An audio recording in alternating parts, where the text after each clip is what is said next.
Hello दोस्तों। तो दोस्तों आज हम जानते हैं रामायण काल के बाली के बारे में। जी हाँ दोस्तों, बाली को देवताओं से एक वरदान क्यों प्राप्त था कि वो सामने वाले की शक्ति खींच लेता था।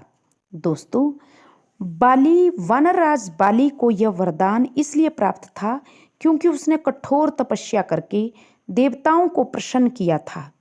दोस्तों, रामायण की कथा के अनुसार बाली इतना पराक्रमी और तपस्वी था कि देवताओं ने उसे एक विशेष वरदान दिया था कि जो भी योद्धा उसके समक्ष युद्ध करेगा उसकी आदि शक्ति स्वतः ही बाली में आ जाएगी। दोस्तों, इस वरदान के कारण बाली युद्ध में लगभग अजेय हो गया था। जैसे जैसे विरोधी उससे लड़ता उसकी शक्ति घटती जाती और बाली की शक्ति बढ़ती जाती। यही कारण था कि उसका भाई सुग्रीव भी उससे सीधे युद्ध में जीत नहीं सकता था।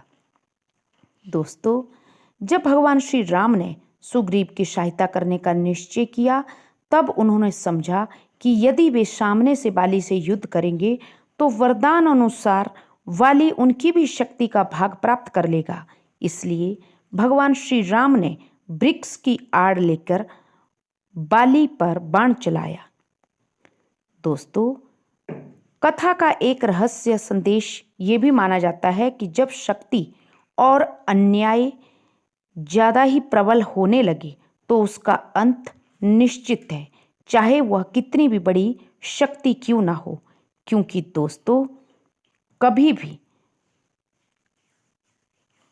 सामने वाले को इतना कमज़ोर भी नहीं समझना चाहिए कि अपनी शक्ति का दुरुपयोग करो। तो ये था दोस्तों बाली के बारे में। क्योंकि बाली को अथाह शक्तियाँ प्राप्त थी। कहते हैं कि बाली ने 6 महीने तक दशानन रावण को अपनी कांख के नीचे दबाकर, अपने बाजू के नीचे दबाकर 6 महीने तक घुमाता रहा। तो ये था दोस्तों बाली के बारे में। लेकिन बाली के कर्म खराब हुए जिसके कारण बाली का जल्दी अंत हुआ। तो आशा करती हूँ आप सबको मेरी ये कहानी पसंद आई। तो please subscribe my channel. Thank you.